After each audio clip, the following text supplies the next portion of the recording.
Hey friends, my name is Jen and this is Jen Geigley Knits, and I have had a weird rush of knitting energy this past week and also just crafting, like something is going on. I don't know what it is, but I'm riding the wave. I got home from New York City and I was exhausted for a couple of days. I was so extremely tired. And I mean, I don't know what it was. And it was like the weather was gray and dreary too. I don't know, that doesn't help. But I immediately had to jump into a whole bunch of work stuff, some pattern writing, some other stuff, just like brain work, brain heavy stuff that I had to power through and work through when I got back. And then it was my daughter's birthday right away. And then it's Bowie's birthday next week. And so it's just all the birthday stuff too. But anyway, I got through my work stuff. And then once I did, this knitting energy took over and I went downstairs and I have like a project room like a craft room where I keep everything, like sewing machine, fabric, yarn, all my weird, like I have everything in there. I have a lot of crafts that I have dabbled in over the years or had phases where I really was hardcore in that stuff, and I don't really get rid of anything. So it's like an archive of all the hobbies and it's kind of a mess. But I went down there and I analyzed my stash. I looked at yarn that I had maybe intended to use for sweaters, in years past, and I've set it aside for a certain thing, but then maybe I've changed my mind and I reevaluated. And I don't know, I kind of came up with some knitting plans. I also use my notes app on my iPhone daily, like multiple times a day for every kind of like thought that I have in my head. But I also have a to knit list. And it's embarrassingly long, but it is like my dream wish list of everything I want to knit if I had enough time in my lifetime. And so I was matching up yarn quantities with things on my to knit list and looking at things I already had, I don't know, and looking at sweater quantities I already had and thinking like, what do I want to do right now? I want to do too many things. That is always the problem. But I wanted to cast on something because I just finished my Warmthness sweater before New York. And thank you so much for the warm, like, acceptance and kind words and all of your support. When you're a knitwear designer, it is stressful releasing a new pattern. Not really stressful, but it is. It's like you put so much heart and soul into it.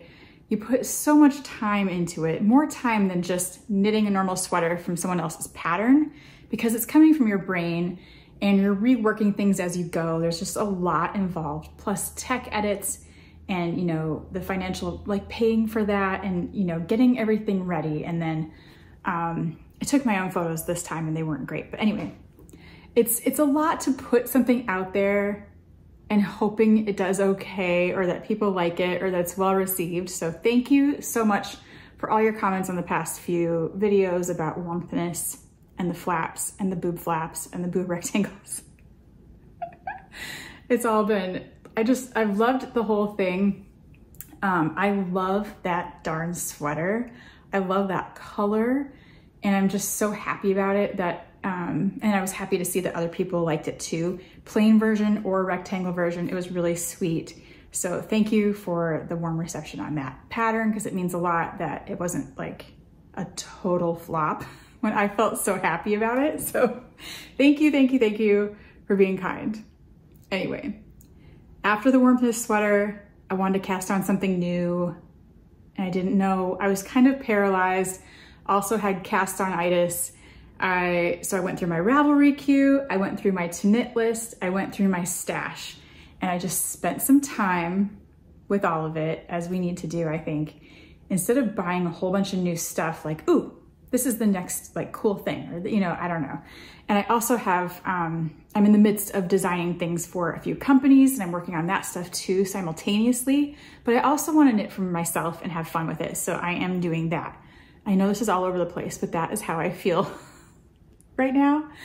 It's like this new year energy, even though it's January's done. I'm still in that New Year phase and like thinking about how many months I have left this year and what I want to knit in those months and what I want to accomplish and the stash I want to use and what I want to use it for and what projects do I want to finish this year. Some of them were on my list for last year and I just did not get to them at all, which totally bums me out. So I just want to plan a little bit better, use my time wisely, because when I sit and think about it too much, I can really go down a rabbit hole of like not getting anything done and just spending time thinking about stuff all the time or making lists. I'm really good at that.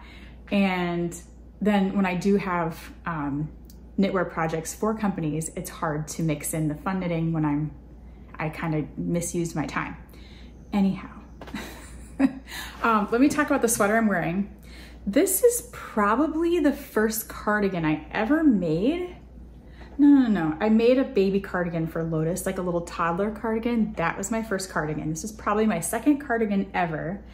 And it's like the cozy at home, cozy soft cardigan. It is really perfect for that.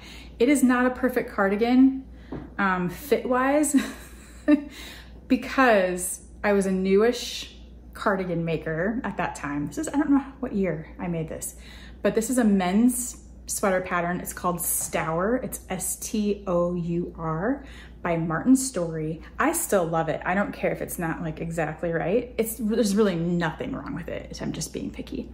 It is knit in Rowan brushed fleece in this beautiful green color that's not available anymore. And I think it's called Moor, like M-O-O-R. And I think it's just the prettiest mixed green, almost like a hazel color. There's like little bits of orange in it and little bits of like darker green and lighter green. It's all like kind of it's just a fun, and then this yarn is so different. It is light as air, extremely soft, like the feeling, not even like chenille, but like a soft, zero itch, very lightweight, but warm layer. The only thing I don't like about this is I knit it really wide this way, and maybe that was the men's, I think I did like a men's small or whatever, and I just assumed that, and it's totally fine. Who cares? But in my armpits, it's not ideal because I have like my size sleeve, because I think I just measured my arm and made my size sleeve because I knew the men's was gonna be too big. And then I made it long so I could cuff it. But then my size sleeve doesn't really totally match the width of this, but it is it's like an oversized men's cardigan. It's actually really cute. I don't care. It's like, I give my past knitting self a break because it's really like wearable and soft and comfortable, and it does the job, and it's the perfect like throw over a t-shirt cardigan, wear at home when you're cozy. Wooden buttons that are in like the nice little ribbed button band. This yarn is so fluffy you don't even see the buttonholes because they just like get hidden in there, but it's a nice little button band that's knit separately and attached.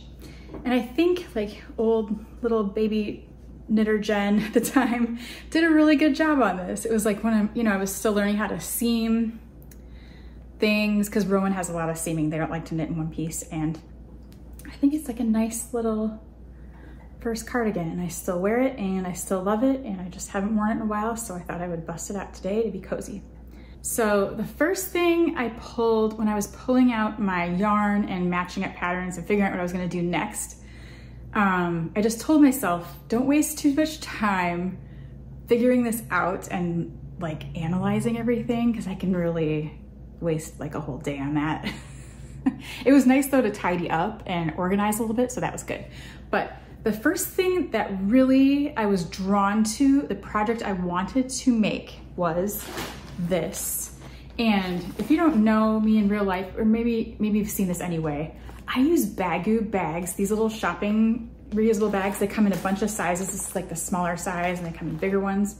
These are totally usually my knitting bags. I love these things.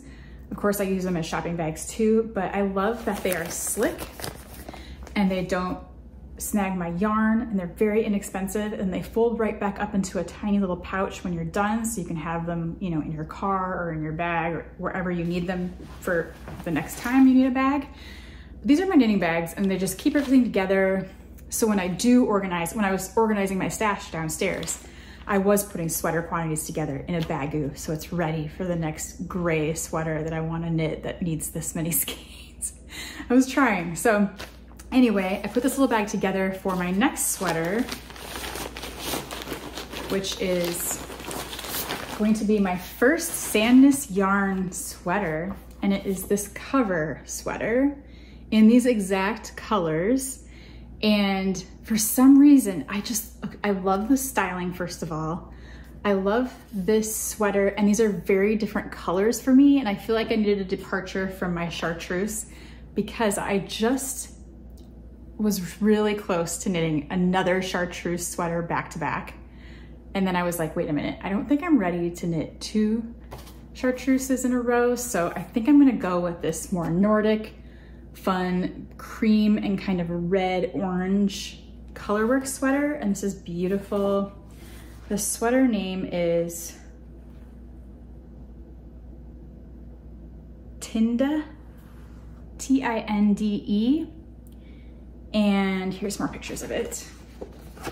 I just think it's so cute, and it's kind of a larger gauge. It's probably a worsted, and so it just sounds like the next fun thing to do, and I really want to knit it. I really want to own this. I really want to wear this. Look at these pictures. I love this book.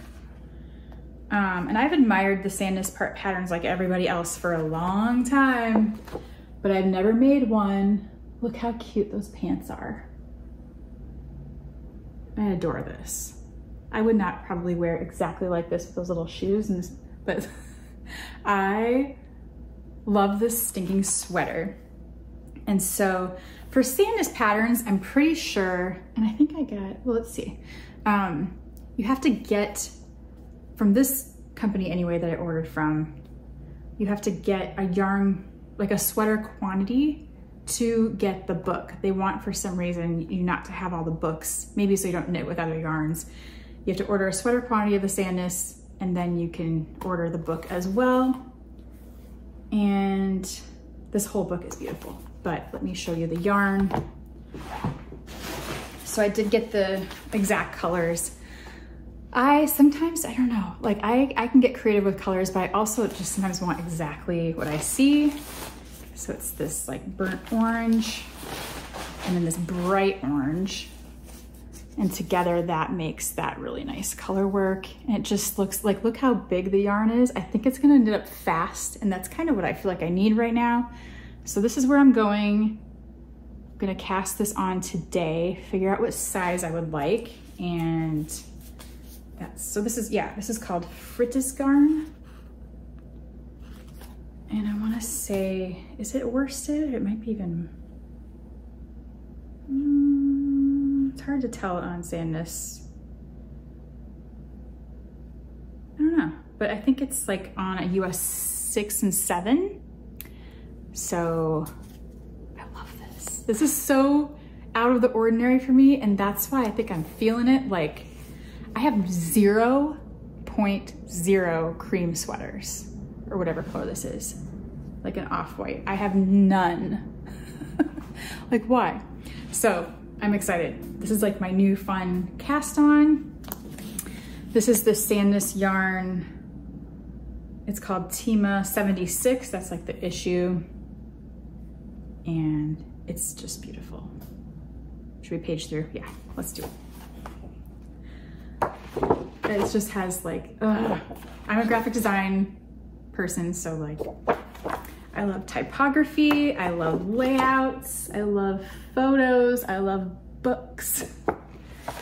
This is a really nice sweater too. Oh, this is really nice for men's color work. That's stunning. There's my sweater I already showed you. Here's a really nice cardigan.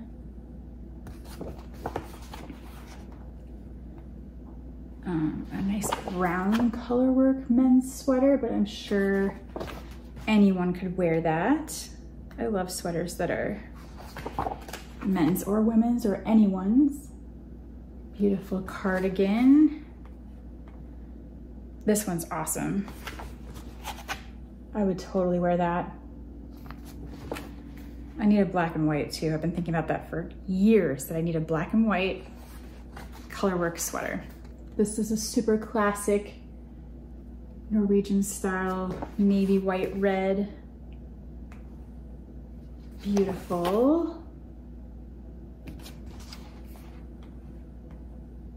And there's this, okay, this looks like the men's cardigan that I saw before, I think. Maybe that's different, in navy and white. This is beautiful. Look at the styling. It's so cute. And there's a light blue and white. Gorgeous. That would be cool in black and white too. So it seems like more and more stores are carrying sandness now. Like I've seen it at Brooklyn General and other stores, but I order mine from Mother Knitter and they've been wonderful to work with. Even sometimes there's another sweater I was thinking about getting yarn for, and they were really awesome at helping me find different replacement yarns because I didn't want to use a mohair. I wanted to do something else, and they were super, super helpful. So Mother Knitter is where I've been getting my sandness and my sandness books. And these are just books, sort of like my Rowan magazines that I think I just will hold on to forever because they're such classic designs. And yeah, I'm excited to make this sweater. As I was going through my to knit list and my yarn downstairs, I decided I would allow myself to cast on a second project at the same time because I need two different things. It's fine. So I decided I would knit a cowl that I have wanted to knit since exactly a year ago when I bought the kit from Brooklyn General during last year's Vogue Knitting Live, and I still haven't made the stinking cowl. And I want to make this one so bad. It's the Noctua Day by Catherine Clark from Brooklyn General, and there's a sweater version also, and it's the one with butterflies, so it's like a cream or the neutral background, and then like a darker moth butterfly pattern, and then, whoops, spin cycle butterflies. It's so beautiful. I love it so much. And then I remember when I was in the store, there was a sample there, and they had a beautiful optional lining that was made of, I think, Mayak. So it's like, let me go look at what these three yarns are. But I just ordered the yarn for the lining because it was like so luxurious and extra cozy. And I honestly, after this winter, I feel like I need that. So I think I can start knitting this, and then I think you add the lining afterwards, but let me just go see what these yarns are so I can share that. Okay, found my yarn labels and just looked up the yarn I ordered for the lining. So now I know exactly what I've got here, and I'm gonna put them all back inside the yarn balls because I hate not knowing yarn information. But yes, this is a Brooklyn General yarn called Sky Dancer. It's a beautiful neutrally gray color, almost like super light gray. In Ursa Minor, it is Cormo Merino and Romney.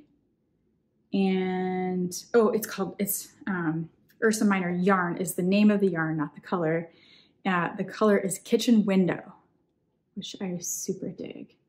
So that is, I think, the original color from their kits. I pieced this kit together myself, I think after I came home, because I think they were sold out at the time when I was there. But anyway, I saw the sample in the store and I had to have it. The rest is history. The darker color is Biche et Bouche.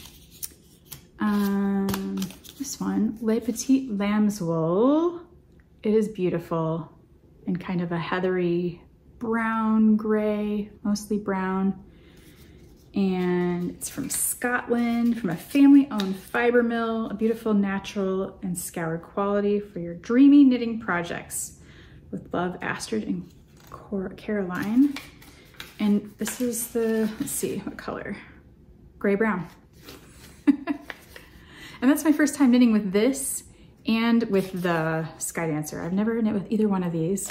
And then we've got classic spin cycle dyed in the wool in Salty Dog, which is a color I have not used and I don't know why. This is like my perfect mix of yellows and I'm so excited to see the little butterflies and moths form out of these colors. It's gonna be so good. And then, let me look, the other skein I ordered is Mayak Tibetan Yarns Baby Yak Lace Weight. And that makes this super soft, cozy lining on the inside, which also kind of hides all your floats. And I just think it really finishes off the cowl nicely. And so after I decided I was seriously casting this on right now, I decided to order the lining since I already had this. It just seemed like, I'll splurge on one more skein to make this extra special. And I know a lot of people have a thing with butterflies or birds or other symbols, animals, different things like that. But I do have a butterfly thing that's very special to me, and it's because my grandma Minnie, who was a major part of my life growing up, she was like everything to me. She was my biggest crafty influence growing up, and she taught me how to sew. She taught me how to crochet, weaving, all kinds of drawings, crafts, baking, making homemade pizzas. She had a quilting frame in her basement that my grandpa built, and she would have her like quilting group friends over and they would work on quilts on the frame, and I would sit and help them, or I would go underneath and help like push the needle up in the middle for them. And it's just so many fun memories of my grandma and all the things we did and the things she taught me. And it's like making me sad. I loved her so much. I miss her so much still, but she passed away when I was probably in 7th grade. I was 7th or 8th grade, and it was just a terribly hard time for me to lose her. She battled cancer for many years. She like fought it hard, and she honestly made it a long time with what she had and what she was dealing with. But over those years, I would always draw her pictures for her hospital room, or when she was in a nursing home, I would all the grandkids would just draw for her and stuff. But I drew her some pictures of these butterflies, and she and I had a talk. I think we were by ourselves one night, and I'd go visit all the time.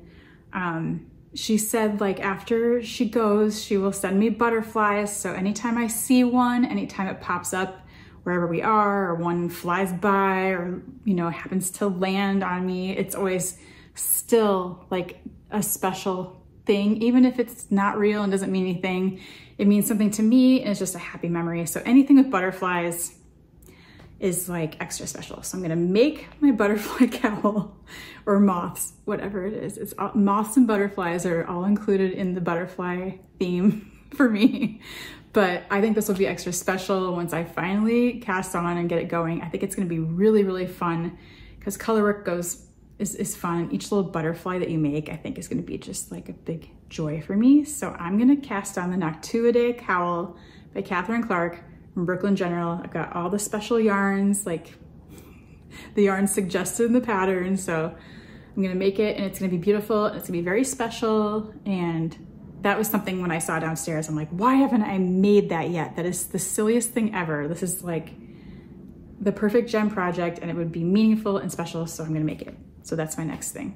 So as I was putting my little yarn labels back in my yarn balls and neatly tucking these away in my project bag, I looked over in the corner and saw another tote bag, and I was like, what's in that? And I forgot earlier this week, I had put away some yarn for another project I would like to cast on. Is this too much? Should I cast on 3 things at the same time? Is that nuts? It's not, because I've done crazier things. But anyway, it's because there's a brand new Modern Daily Knitting Field Guide out this week. Like, I think they announced it yesterday, and it's called Moss. And their featured designer for this one, it is Field Guide number 26, and it's by Helene Magnuson. And it's absolutely beautiful. And so I really want to make a sweater from this. So she has 5 patterns in this field guide. If you don't have the Modern Daily Field Guides, by the way, they are beautifully done. with little stories and things inside as well. Sometimes a recipe, sometimes just writing from Ann and Kay, and then there's stories from the designer, and there's the patterns, and they fit perfectly in your knitting bag, and they're just collectible and fun. Just my little spiel. I did a field guide years ago, sorry, airplane, field guide number 12. It was a beautiful experience, and I just love the field guides. Anyway, this is the newest one, the brand new one. And inside is the crowberry sweater, the reindeer moss mittens, reindeer moss tam, I love the tam, the moss field throw, and a love story shawl. I personally, as soon as I saw the sweater, it's called the crowberry sweater, I was like, I have to make the crowberry sweater. The other thing I love about it is it's made in Lopi, and I love a Lopi sweater, and I've been itching literally itching to make a Lopi sweater. So let me show it to you. It's so cool. I would probably make it a tad bit longer here, but I love what's going on here. And inside of this area, there are baubles that are the crowberries, and I had to look up the crowberries, and they almost look like a dark blueberry-ish. We don't have them here, but it's it's an Icelandic berry, I think. So let me see if there's more pictures without the pattern. They have a short sleeve version as well, and the yarn that they use is Plotu Lopi, which I happen to have in my stash that I just found downstairs as I was going through all that. And I kind of started earlier this week, and that's when I found it, and I was like, oh, I have Plotu Lopi.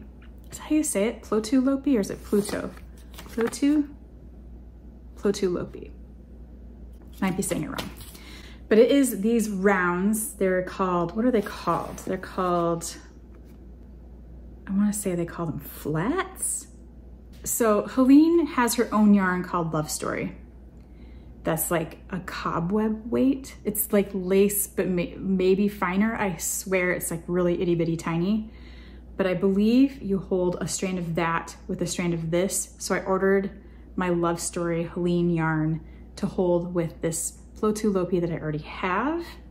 And so I'm not making it in that beautiful orange color. Like the Modern Daily Knitting web store has these beautiful rounds in these colors.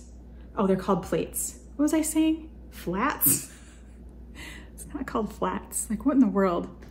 They're discs called plates. Okay. And if you haven't used this before, which I have, it's a delicate, delicate strand. If you pull on this, it will poof and fall apart. It puffs out and literally will fall apart. So you have to be delicate with it, gentle with it, but it's beautiful to knit with. It holds up. I love, like, that doesn't bother me at all. It's very rustic. It's Lopi, like, you know, the other Lopi, the Let Lopi. And so I think my main color will be this gray. And then of course the other colors I have are all naturals. So I have a natural, I haven't taken this out because I like to keep it in the plate. I like to keep it contained until I'm ready to go because it is kind of fragile. You have to be a little careful with it, but not really. So I've got the natural like tan with the gray, and then I have black. And those are like my main three, but I also do have a charcoal gray. So I'll see, I think they use 4 colors, so maybe I do need 4. And then they have a berry color for the berry baubles. And so I was looking, and I don't have any more plates, but I have regular Lopi, Let Lopi. And so one of these 3 colors, it might be the blue because the berries that I looked up, the crowberries are blue in real life, but their crowberries on this sweater, I think, are black. Black with these green, like, leafy shapes around. And so I think my area, I think I want to do gray, this part tan, mixed in with the black, and then one of these for the baubles. When I hold it all up together, I really like this one. Surprise, surprise. This is really pretty too though. So I don't know, I'll see when we get going. But this is also knit on larger needles. I feel like some of my projects that I want to cast on all at once are all on bigger needles, so it's not so bad. Like maybe they'll just whip right up. Sometimes that happens, so we'll see. But I'm really inspired by this new field guide. I really want to cast something on immediately. And so when that love story comes and I can hold it together with my Plotulopi, then I just want to jump in and get started. So that's what I'm thinking. So exciting development. I do have a finished object, and it is the color bar hat from Pom Pom issue 44. And it is stunning. This is without a doubt the most fun hat I have ever made in my entire knitting lifetime.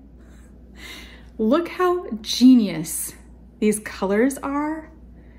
Like I could look at this all day. Like when you mix it, it comes into the pink and this orange goes like to blue and then to this blue and then the blue and the yellow mix and make green, and it is so clever, so cool.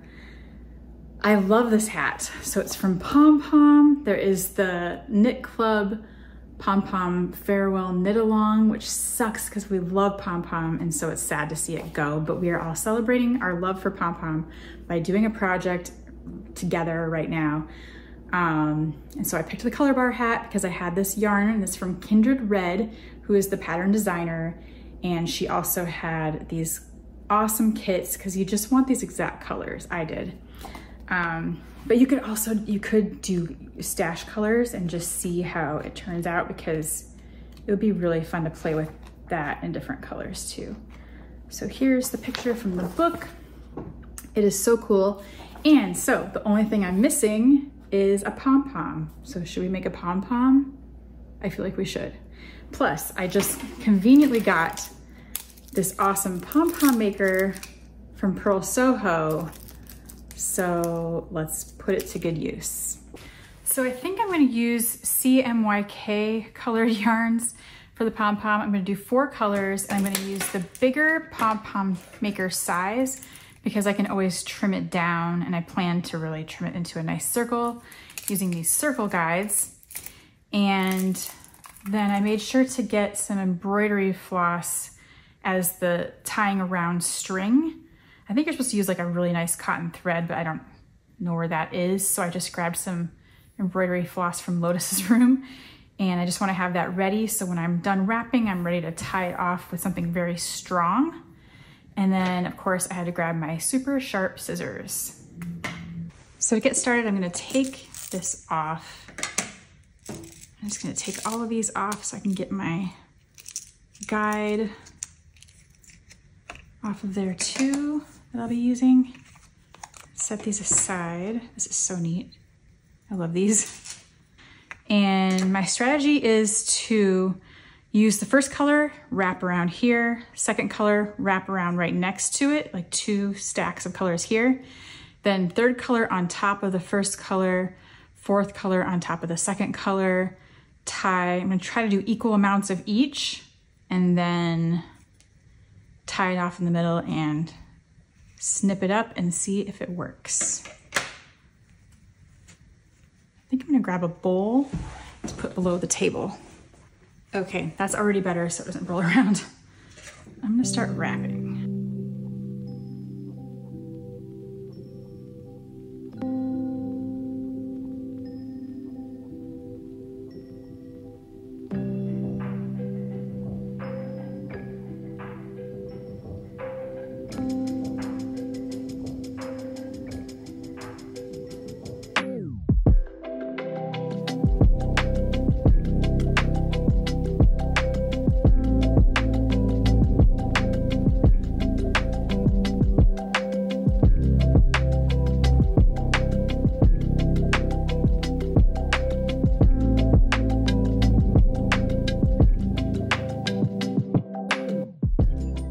Okay, I counted as I wrapped to make sure I did them evenly, and I did about 90 wraps per color, and now I'm wondering if that was too much, but I really wanted a dense pom-pom that's not like too fluffy. I want it to be kind of solid. So we'll see how this goes. But this might be, I mean, it feels like a lot. It's hard to say. So now I'm gonna thread through my embroidery floss. Get that guy in there. And I'm gonna get the tightest knot that I possibly can. That's why you really want a strong cotton thread usually, or I've heard people, sometimes they use dental floss too. And I'm just gonna keep pulling it as hard as I can. You really want it even tighter than that. I so wish I had one of my kids here to help me hold this down. Okay, I'm feeling like that's not enough. Maybe if I twist this, it'll help me hold it. I can get it tighter, I think. I know I've heard like even when you think it's really tight, you still want it tighter so nothing comes apart. That is gonna be a giant pom pom. I can tell. Okay, let me get this knot.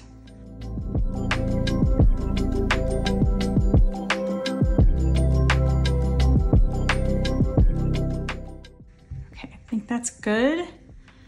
I'm gonna trim all these ends. Thick.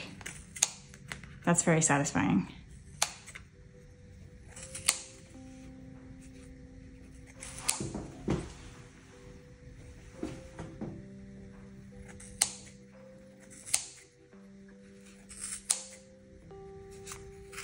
This is where we're gonna see the colors appear.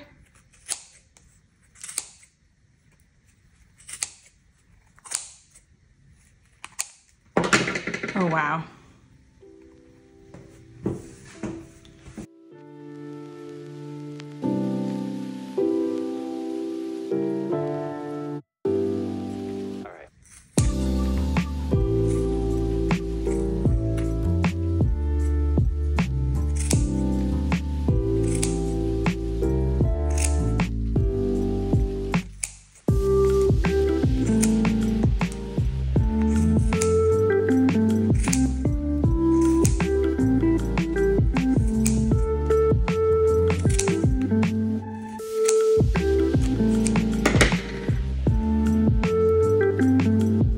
Gosh, it looks like a koosh ball. If you're from the 90s, you know. It looks like a koosh ball, it totally does. Oh my goodness. Okay, now I'm gonna trim it down. Okay, this thing is massive and like so fun right now that I don't even wanna do anything yet, but it's time to trim it down. I'm gonna use this bowl again as like my garbage bowl. I'm gonna slide this out. And I have a 4-colored pom pom. And make sure I don't cut my thread because I want to use that to put it inside. Did I get all these? Yeah, I did. Okay. Wow. Where do I start? Seriously? Okay. Use my guide.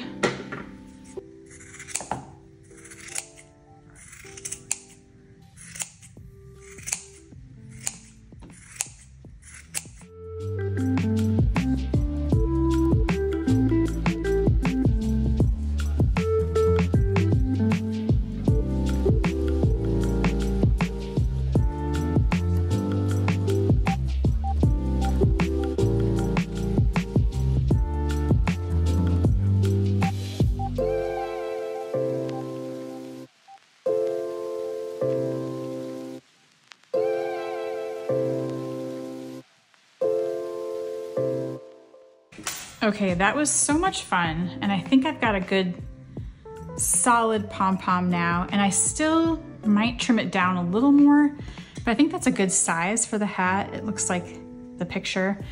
And I just leave, when I do this, I just leave it on the embroidery thread, tie this in a knot on the inside just nicely, and then if I want to take it off and mess with it again, or if I want to like wash the hat or something, then it's removable. So I'm gonna get these ends to the inside and attach it and then try it on.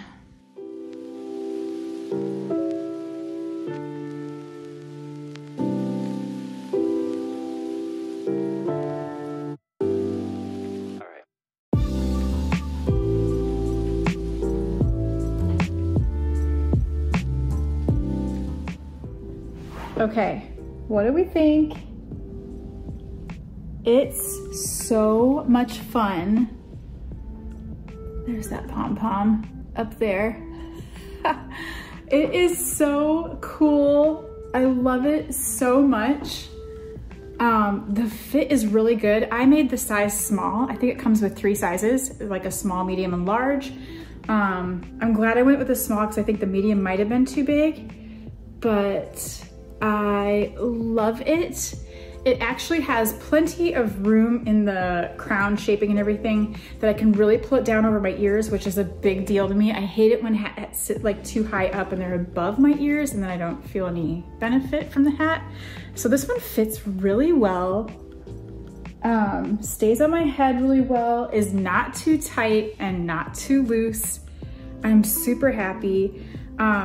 When you lay it down flat on the table, it does rib up a little bit because there's a bunch of rib down here and it kind of follows that because you're following the rib with these color changes.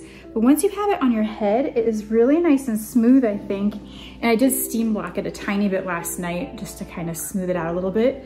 But I love it with the Pom Pom and I love this hat. It has like my nice black that I love, like the darkness, and then these bright pops. Like, is there a more fun hat ever in the universe of hats? I don't think so. Okay, that's really, really fun. I think my Pom Pom is just right. I got like the quadrant colors, the CMYK that I was looking for. I love this hat. Okay. This is a fun hat. Okay, 2 more things and they're both blanket related. First of all, I got my Quilty back in the mail and I don't know if I'd ever show this on this channel because I think it's before I started doing YouTube like on a regular basis, but let me just stand back so you can see what this is. Maybe you've seen it, maybe you haven't, but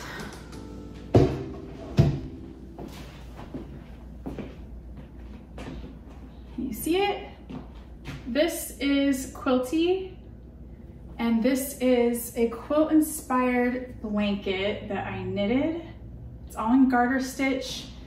There's some log cabin in the center. And each piece starts with a half square rectangle. So these little triangles that you knit a triangle, then you knit a triangle, then there's a log cabin section around. But there's also some pieces that don't follow that pattern. So there's some larger half square triangles in here. There's little half square triangles that almost make bigger triangles or like a flying goose type situation. The corners all have the half square triangle with the log cabin around. And then there's these blocks that look like this that are just garter stitch kind of gradients. There's a blue one. And then there is also a brown one that go from kind of dark to light to different colors. And then there are these stripes of different half square triangle, smaller blocks that are just on their own that are just kind of thrown in there. So it's a very fun, asymmetrical, like random, embrace the random shapes type of blanket. And I love, love, love this blanket. So coming back. This was the blanket for the 2023, is that right? Yes, the 2023 Jimmy Bean's blanket, like blanket of the year club. And so this is made from Madeline Tosh Vintage. And I think it's a DK. So if you joined this club and this blanket knit along last year, it was something you joined in January, and then you got a new skein in a different color every single month, which is so fun, I think. I just love this idea. And I was so excited when they asked me to do this project because I was like, yes, yes, please let me do this. This sounds like so much fun. And that's why the log cabin really works easily with this idea, because you could, you know, make part of something, add on to it with the different colors, and you could do it totally out of order too. You didn't have to follow my color diagram, but this was included in there. And I think I included a color your own diagram. So if you buy the pattern now, it is available individually from me on Ravelry. So you can go to Jen Geigley Knits on Ravelry, and it's called Quilty. And so last year, the pattern was not available unless you were part of the knit along, like if you bought the kit. But now you can do it with your stash yarn or any yarn that you might have laying around, or you can go buy Madeline Tosh Vintage because it is beautiful. And then yeah, there's a log cabin border around the entire thing. And I thought about even adding another stripe to the outside because it's just really fun to keep adding on to it. It just kind of adds to the fun, but this is such a fun project. You could even do it as your own little year-long knit along this year with your stash or whatever you wanted. If you want to just pick 12 skeins of something, or you can do more colors, you can do less colors, you can really just stash bust. But it's a very fun project. It turns out very beautiful. As you can see, I really am fond of it. And I'm so happy. So I didn't even know, sometimes I knit things for companies and I don't get my samples back. Like sometimes it's usually kind of normal that you don't get them back.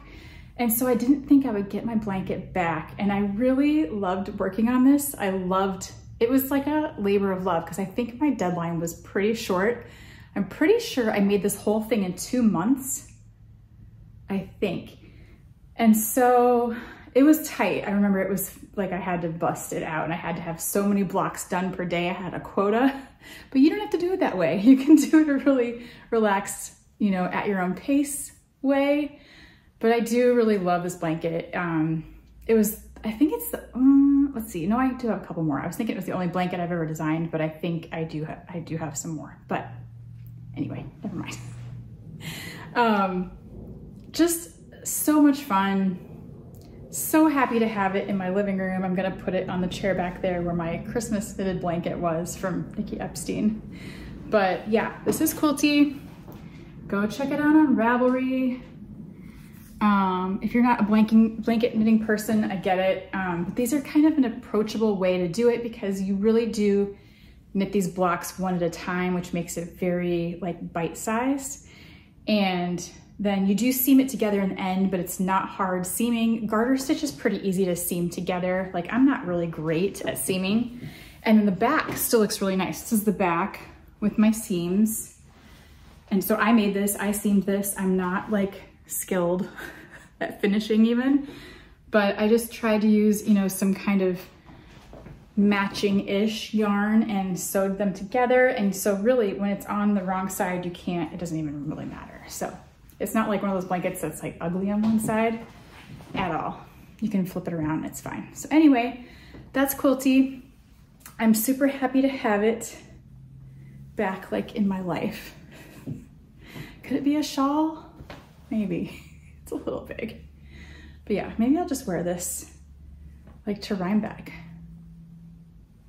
Is that bananas? This is my, you know, blanket. I love it though. Look how beautiful. Look at that. It's even centered the way I put it on. Hold on.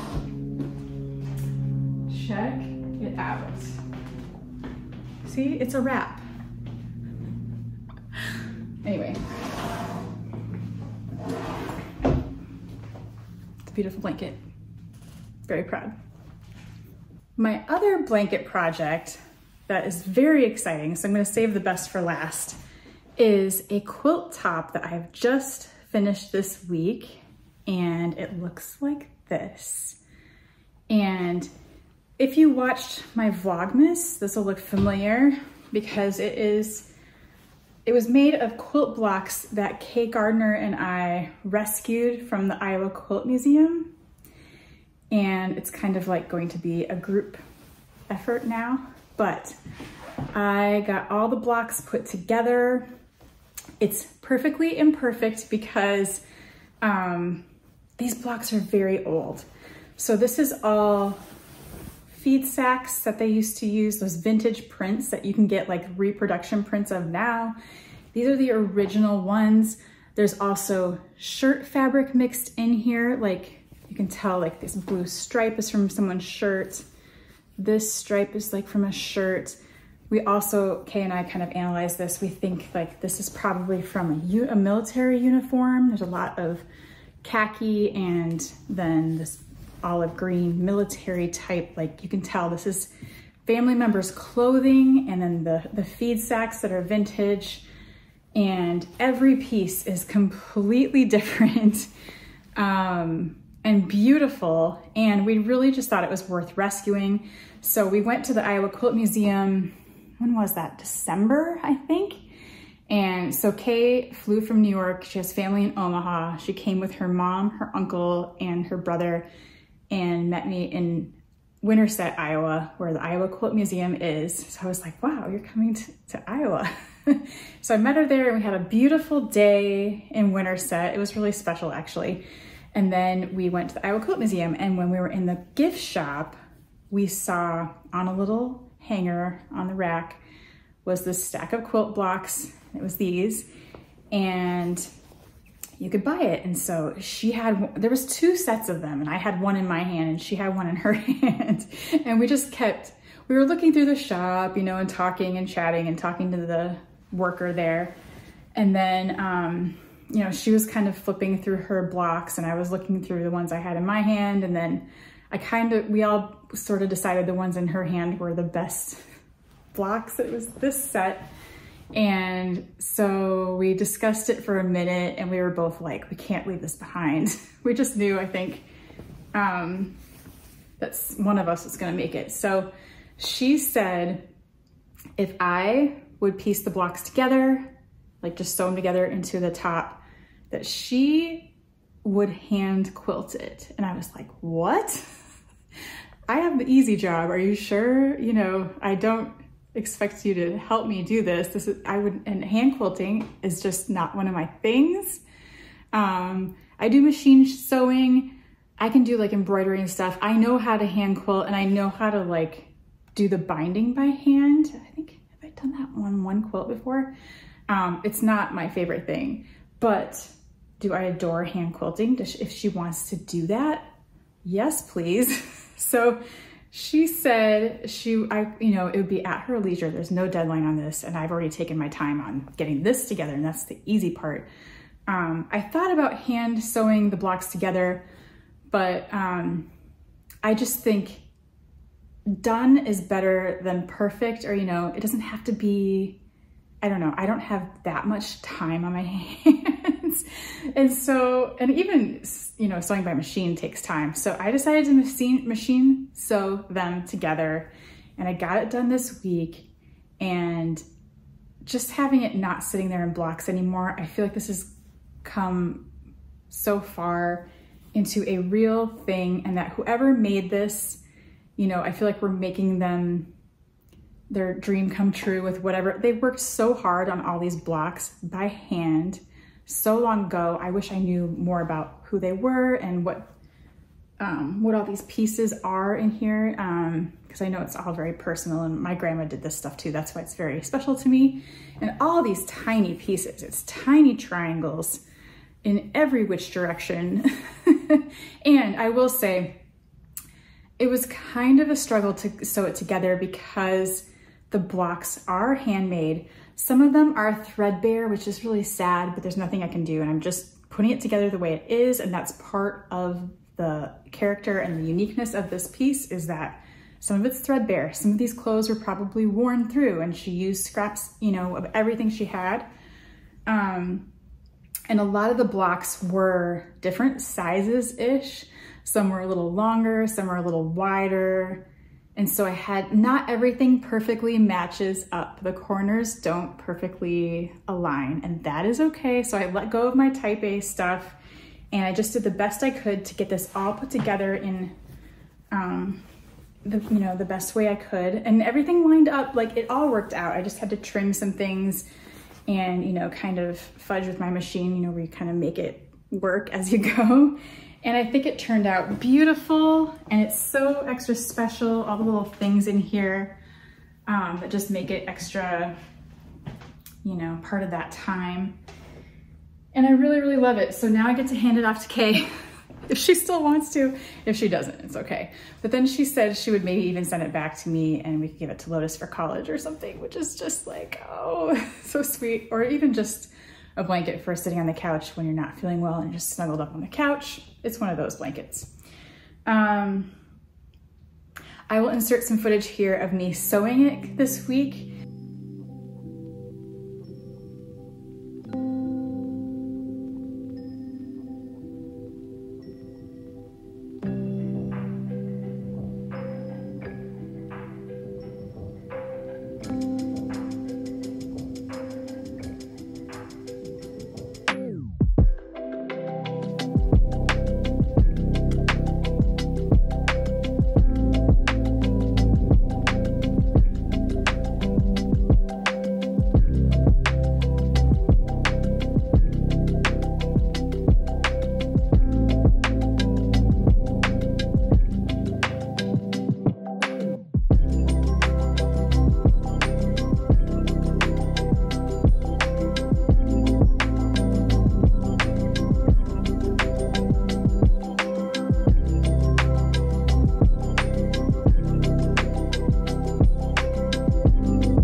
I did do a couple of techniques. So I'll see if I can find the video. I have a video from Vlogmas in December where I laid all the blocks on the floor back here and arranged them in a way that I thought looked nice. And I messed with it for quite a while. I don't know why.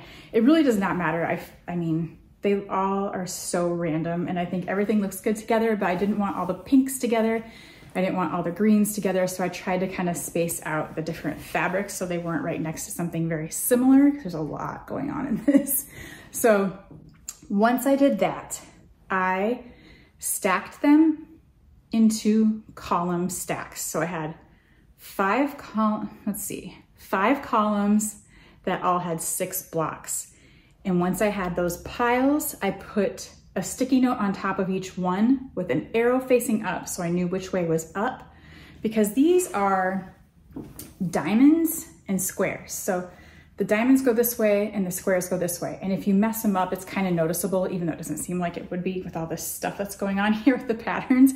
But I wanted all the diamonds this way and all the squares this way. And so yeah, I put the sticky note with the arrow up so I wouldn't confuse and rotate while I was sewing. And then I just numbered them 1 through 5 with the piles. I'm sure everybody knows this, but I'm just sharing because I don't know if some people might be like, how do I sew a quilt box together? Especially like this, it's different than a normal quilt that you're following a pattern. I don't know, anyway.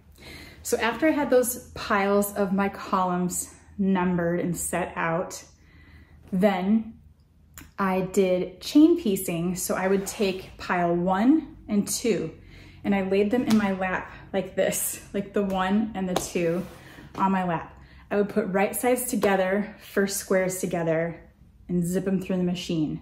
Don't cut the thread. Do the next 2, 1 and 2 together, zip through the machine, a little thread connecting each one, and that keeps them in order without me having to keep them in order. And then, what did I do after that? I did all the columns like that and kept them in their rows. Then I ironed so that I could nest the seams, which helps a teeny bit. It helped align some of the centers of these squares so that the 4 corners would meet sort of at a point. It's very tricky though. These hand pieced blocks, some of them are just so wonky, even with the hand sewing, that it just doesn't meet up, and it's okay. And it's actually more beautiful because she works so hard on this by hand. I mean, seriously.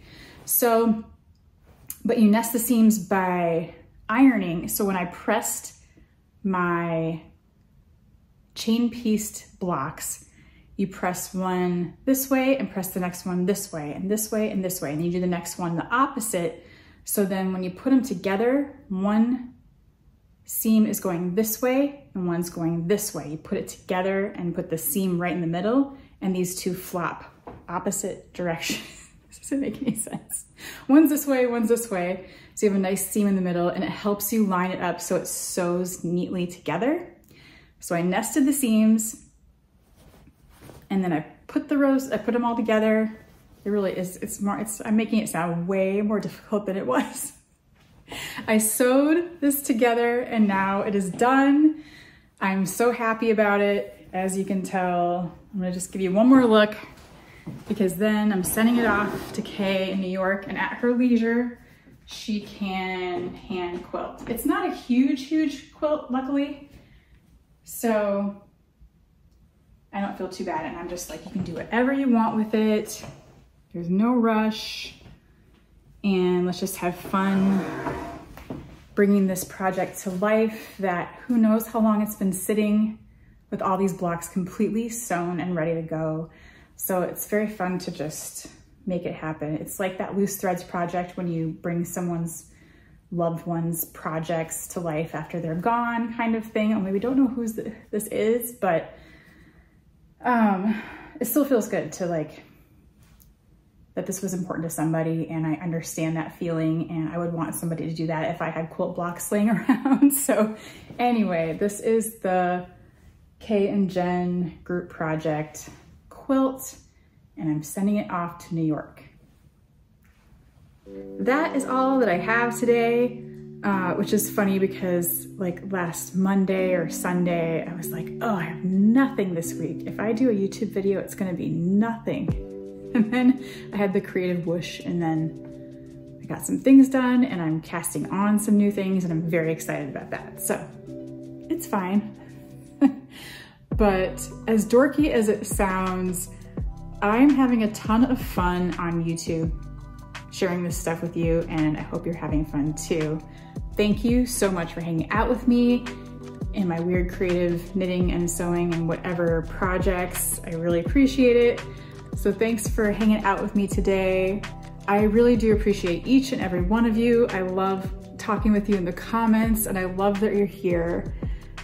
If you enjoy this video, please give it a thumbs up. Please like and subscribe and do all that good stuff, because it really does help me out, and it helps out my channel, and it helps me grow a little bit. So I really appreciate that if you have the time. Please subscribe if you want to see more. I'm doing a new video every Saturday, so come hang out next Saturday with me on the weekend with your knitting or your projects or whatever you're doing. I'll have something new next week, maybe a new sweater, maybe a half of a sweater, maybe 3 new cast-ons that are this much done each. Have a great weekend, have a great week, happy knitting, and I will see you in the next one. Bye.